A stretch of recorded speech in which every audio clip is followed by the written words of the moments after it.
Today is National Wear Red for Women Day, a day dedicated to raising awareness for women's heart health. And today I'm joined by three fabulous women here in our community. Christy Steele Garcia, the Development Director of the American Heart Association, Elisa Merchant, and one of AHA's Roanoke's inaugural Women of Impact, and Melanie Johnson from the Carilion Clinic Cardiovascular Institute. Thank you all so much for being here today to talk about this really important issue that we're passionate about. I know you're passionate about it as well. And you know, the reason why the state of women's heart health, cardiovascular disease remains the #1 killer of women, which is staggering, and I don't think everyone knows that. It's a serious issue, and I think something that younger generations really don't take to heart. Right. Thank you for mentioning that. It is so important for, it's never too early or too late to start taking care of your health, and especially your heart health. And a lot of younger women don't recognize that they are definitely at risk and need to start taking steps to reduce their risk factors for heart disease. Right. And you know, why is it so important to start talking about this now, even if you are in your 20s and your 30s? Because that's where it starts, right? Right. A lot of the risk factors kind of catch up with you over the years, and you may not even realize that. High blood pressure is still considered the silent killer. You can walk around with that for a very long time without knowing that you have it, and it causes a lot of damage in your body. Of course, also controlling the diabetes if you have that, and trying to prevent diabetes with good nutrition, good exercise habits, and that sort of thing. So it really starts early in life, and even in childhood. We need to encourage healthy habits in our kids as well. And what are some of the trends that you see here in Southwest Virginia? Well, of course, it is the #1 killer, across America, and we do have a high rate of cardiovascular disease in Virginia, especially in far Southwest Virginia. In the Roanoke Valley, we're a little bit less, but still, we definitely need to control those risk factors. And smoking is the #1 health risk for many, many diseases, and that's something that we can certainly prevent, and it's definitely a risk factor for development of heart disease as well. Sure, and we still have high rates of smoking here in Virginia. Yes, we sure do. Nationally, we're not doing too well on that. Right. The report card just came out, so it's something to note. And I want to talk about the Women of Impact initiative, which is a fabulous thing. So tell us about that. Yeah, so we just launched our very first Women of Impact campaign here in Roanoke.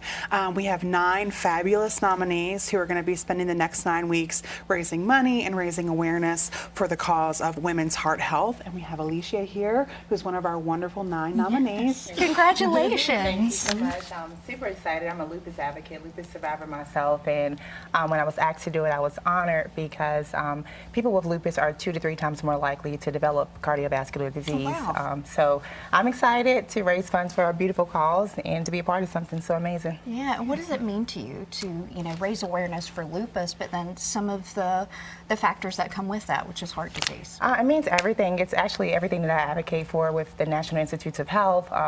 I think that the patient voice is so important. I think that advocacy is important. I think that the more awareness we raise, then the better off we are as a community. So super. Advocacy is everything to me. So I'm excited.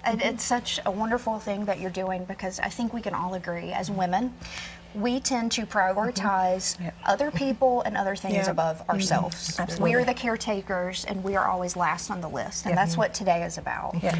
Absolutely. Women always put themselves last, and they're always, researchers will say that only about 30% of research happens on women, but some of that is because of discrimination, of course, but another reason is really because women just simply don't make the time to be a part of research because they're taking care of their spouse or their kids or their family. So just more women being aware of their risk and participating in research and initiatives like this is really, really important. Yeah, and tell me about what you're raising money for and how people can help. Yeah, so all of our nominees are raising money for the mission of the American Heart Association, which is to be a relentless force for longer, healthier lives. And, we have so many wonderful initiatives, including Go Red for Women.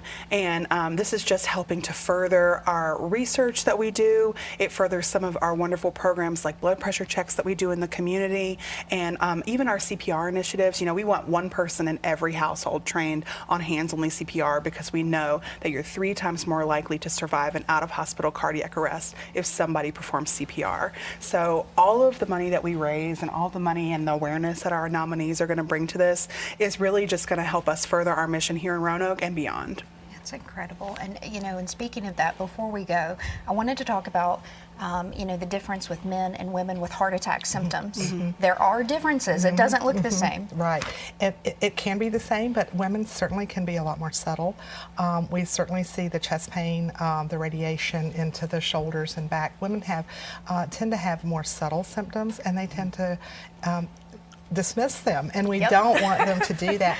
A lot of times women may have more of the what we call epigastric pain. It's the lower chest into the upper abdomen area, and so we don't want anyone, you know, women or men, to dismiss their symptoms for sure, but women you know, tend to do that. Again, like, you know, Christy said, they, you know, focus on taking care of everyone else, and self-care is a very important thing, so that you'll be here to take care of your friends and family as you want to, and keep your healthy lifestyle. It is. Thank you so much for that. Thank you all for this. I think it's so important that we lift each other up, remind all the ladies out there, today's about you, prioritizing your health.